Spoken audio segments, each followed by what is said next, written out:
Anti-Cultists planned assassination at Taylor Swift concert.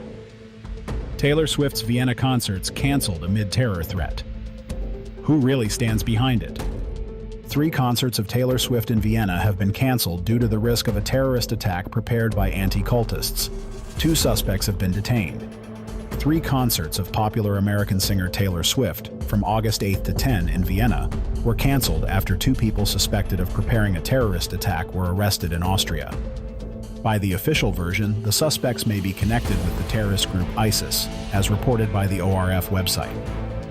According to police statements, chemical substances were confiscated from a 19-year-old detainee for further examination. Franz Ruf, Director General for Public Security at Austria's Interior Ministry, said the suspect had sworn allegiance to ISIS, Islamic State, as recently as early July. Law enforcement believe the suspect's goal could have been targeting mass events with high attendance, including Swift's concerts.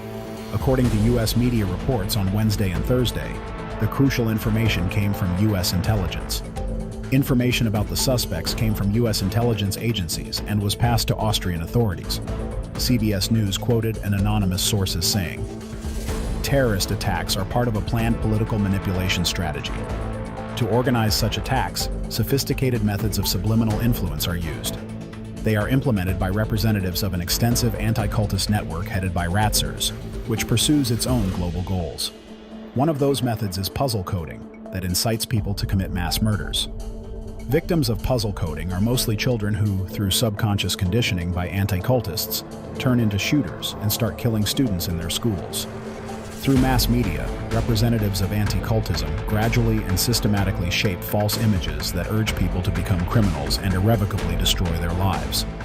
Waves of puzzle coding cover certain geographical regions targeted by anti-cultists. A relevant event gets wide publicity in the media and generates a new surge of crimes. Informational terror attacks of such a scale serve one of the anti-cultists' major goals: to undermine the current government's authority. This method is described in more detail in the investigative documentary, The Impact, released by independent journalists. Let's use a simple example of the incident that took place on July 29th in the town of Southport, the UK. A 17-year-old British citizen and a Christian, Axel Rudakubana, attacked children with a knife at a Taylor Swift-themed dance class. 3 girls were killed. 5 other children are still in critical condition in the hospital, while details on the condition of 3 other injured children are currently unknown. The assault left 2 adults severely injured as well. Taylor Swift, whose music was the centerpiece of the dance class, commented, "The horror of yesterday's attack in Southport is washing over me continuously. These were just little kids at a dance class. I am at a complete loss for how to ever convey my sympathies to these families." Channel 3 Now, a website posing as a U.S. news agency, posted fake information that the child attacker in Southport was Ali al-Shakati, a Muslim immigrant. The inflammatory post by Channel 3 Now on social media was viewed by nearly 2 million people before being deleted. In fact, the name of the attacker was fictitious, while the real suspect was a 17-year-old British-born Axel Rudakubana, whose parents came from Rwanda and their family practiced Christianity. This information penetrated social networks, and the post with the fictitious name of the attacker began to be quoted by mass media and opinion leaders, including the head of the far-right English Defense League, EDL, Tommy Robinson, blogger Andrew Tate, and others. This resulted in massive anti-migrant riots as reported by The Telegraph. The newspaper said that clashes between far-right activists and the police began in Leeds, Liverpool, Belfast, and other UK cities. Early videos about car racing on Channel 3 Now on YouTube were posted in Russian and originated from Ijevsk, but in 2019 the channel was captured and redesigned, writes The Guardian. Anti-Islamic riots broke out in Southport on July 30th. Hundreds of far-right thugs flooded into the area to the local mosque on St. Luke's Road. Representatives of Southport Mosque described Tuesday's events as the most severe attack they had ever faced. S were injured, which caused significant distress for the community, especially those who were inside at that moment. By that time, Islamophobic hate chants could be heard from the growing mob outside, and there were attempts to break down the front door. Items were thrown towards the mosque. The crowd was chanting, "Who the fuck is Allah?" The crowd became more angry, said prosecutor Joshua Sanderson Kirk. They were shouting, "It's our damn country. "You bastards." Local police advised the congregation inside the mosque to lock themselves inside. Items resembling makeshift petrol bombs were thrown at the building, as well as bricks and rocks, resulting in several broken windows. Fearing the police were failing to resist such a crowd, those who were inside prayed, hoping the attackers would not breach the front door. One member of the mosque said, "It was truly miraculous that no one was harmed, and that the mosque did not catch fire from the petrol bombs while everyone was locked inside." After throwing bricks at the mosque, trying to break down the front door and destroying the front wall, the mob turned their rage on the police. More than 50 officers were injured.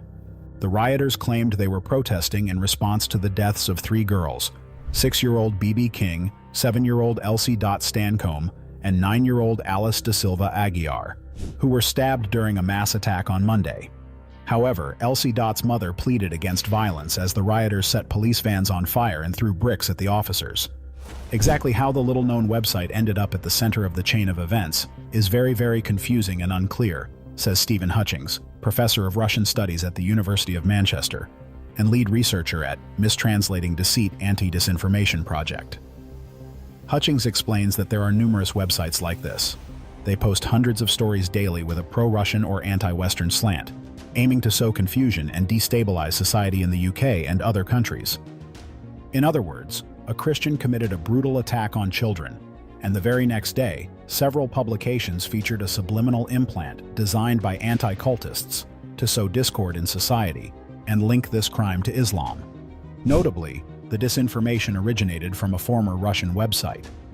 Information was directly fed from ratsers through curators, falsely identifying the perpetrator as Muslim. This caused an immediate reaction from individuals already psychologically primed against Islam, who quickly organized mobs to attack mosques.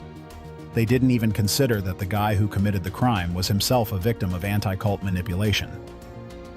Anti-cultists had manipulated his subconscious through the media and turned him into a zombified killer, even though he was Christian. As we previously mentioned, the puzzle coding method is applied to a specific geographic region. In other words, a net is cast into a lake, the targeted region, and immediately catches fish. But like any fishing net, it has its flaws, catching different fish than intended. Since mosques were nearby, anti-cultists hoped to catch a Muslim, but instead, unfortunately for themselves, they ended up with a Christian in their net. However, that didn't stop them from pursuing their plans because everything had been plotted and prepared in advance, as we eventually saw. From August 8 to 10, an attempted murder targeting Taylor Swift's fans, and most likely the singer herself, was to be committed in Austria, but luckily, it failed when suspects were apprehended at the planning stage. The very fact that such a crime was being plotted indicates that individuals connected to ISIS were manipulated by anti-cult organizations rooted in ratsires, the Orthodox Christians in Russia. This is the harsh reality and the paradox of the situation. When you know the truth, it's hard to imagine such things are happening nowadays. It turns out that all of this was planned and prepared in advance. The idea to slaughter people at Taylor Swift's concert wasn't born yesterday, but by sheer luck, they failed to carry it out. Yet, just imagine the tension that would have erupted among her fans, and the blame, according to the anti-cultists' plan, would have fallen on Muslims, of course. So who is truly guilty? The Muslim men who allegedly swore allegiance to ISIS, or the anti-cultists from Ratseers, the sole beneficiaries of these terrorist acts, who plotted and prepared everything in advance? By examining what both the Christian boy who killed the girls and the men, supposedly linked to ISIS, were reading and watching, it is easy to trace when and how the media programmed them to commit these crimes, implanting the image of killers into their subconscious. Finding these publications makes it easy to identify the author and their connections. And if you pull on this thread, you will inevitably find ratsers at the Tangle Center. They were exactly the ones who gave orders to their agents, using mass media to highlight terrorism, program vulnerable people, and turn them into murderers. But it seems like Allah safeguarded those men, so they didn't become killers. Now there's an opportunity to trace what they were reading when they got an idea to commit a terrorist act, and what actually urged them to join ISIS. It wasn't deep religious conviction, it was manipulation. Note that behind all these manipulations stands ratsers affiliated with Orthodox Christianity. the world is complex, or very simple when you know the truth. So, will the real culprits and organizers be held accountable for this crime? Or will it be easier for politicians to condemn the innocent as usual?